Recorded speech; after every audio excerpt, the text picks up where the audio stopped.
give me this opportunity. I will say, as you've heard, I'm a photographer, and that's my business. But today I'm doing a different sort of speech. I went and had a look at what.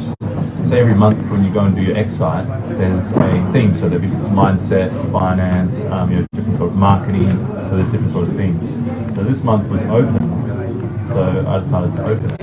So going out on a bit of a limb here, but I'm feeling the love in the room. So that's always good to start with.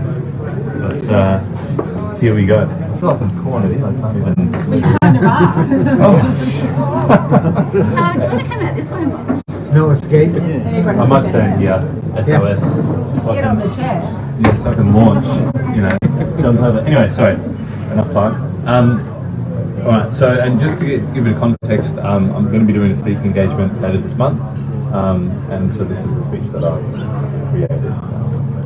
So, how do you want to live your life? What are you going to do? This is how Clivey did it. Oh, Dill, you're here. Good. I can die now. Shocked, in complete horror and seemingly paralytic, my brother's face was frozen in that expression. As our eyes met, we had no clue of what we were about to learn from this great man, of what his legacy and his spiritual strength could become within us, helping us every heartbeat of our way if we could just adopt his same vision and learn to hold it in our soul. A stoic man is one way to describe our grandfather. He was also the happiest man that I have ever seen. Throughout his 92 years, Clivey took full responsibility and ownership over his wealth.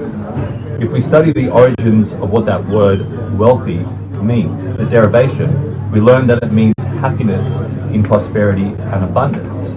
It means well-being across many categories of your life. Henry David Thoreau shared another insight. Wealth is the ability to fully experience life. Therein, true wealth is having whatever means most to you, making your life what you want it to be. What do you want your life to be?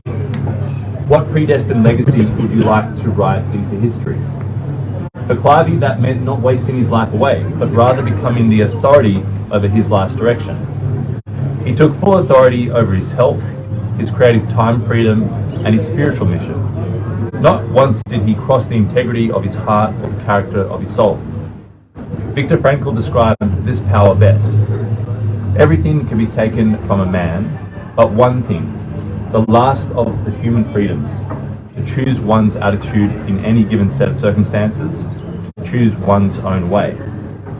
Now at 92 years old, Clivey was at the very end of his time on the spinning rock, and yet he was still choosing his own way. He would not spend another moment in hospital. He would not step into a retirement village, and being sedated on his way out was not the way that he wanted to go. Why? Well, he had complete self-reliance over the course of his entire life. Sure, he had guidance, mentors, and assistants throughout his life. However, he knew self-reliance was a core principle in every step he took forth in his life direction. He never stepped foot into a hospital.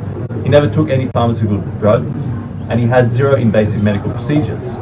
He was leaving this place as he came, mentally, physically, and spiritually pure, natural, and organic. How was I living my life? Was I going to do the same? What was I going to do? Sorry, what was I going to do? 8 years earlier, when Clivey was 84 and I was 18, Clivey gave me a call to action like I've never heard before. He asked me that question. He invited me and really provoked me to work out how I was going to decide my destiny. 2 months after the most important conversation of my life, I found myself heading into an induced coma as my family were told I would not survive the night. The years that followed saw major invasive surgeries, months spent in hospitals, and an overspilling cabinet of pharmaceutical drugs that destroyed my life conditions whilst making little effect on the symptoms of my current health challenges.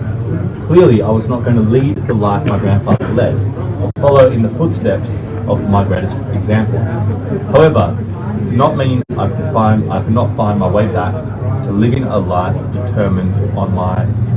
defined on my terms. What use was I going to make of this disruption? The vision of my life, my goals, my dreams all died with the death of the integrity of my own health. What would come through my rebirth? What will come through your rebirth? All those years later, I saw the spirit that nothing can stop. The smile on my grandfather's face before he passed. He was coming in and out of consciousness, so one of the family members curiously asked, "What do you see, Clivey? What can you see, mate?" It was a great question. What vision was he holding in the final moments? Jesus. The remaining family members gathered around Clivey's bed now. "Well, what does he look like?" "He's standing by the river with a boat for me." "But what does he look like, Clivey?" Another family member pressed.